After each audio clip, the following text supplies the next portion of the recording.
冬天天气寒冷又干燥，很多朋友经常的咳嗽，一咳就停不下来。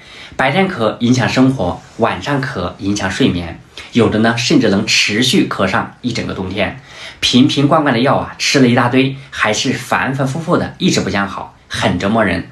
其实从中医角度来看呢，这种长期久咳大都存在肺气虚的情况。大家可以记住一个中成药，它呢就是补肺丸，由黄芪、熟地黄、党参等多味中药材配合组成。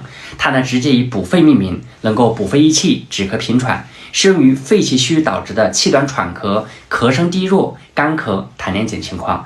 注意呢，经辨认之后遵嘱来用药。另外我们还可以每天呢用拇指关节按压太渊穴，或者呢来回揉搓几分钟。它呢是我们肺经上的原穴，位于腕掌第一横纹上，用手摸着呢有脉搏跳动的地方就是了。大家都记住了吗？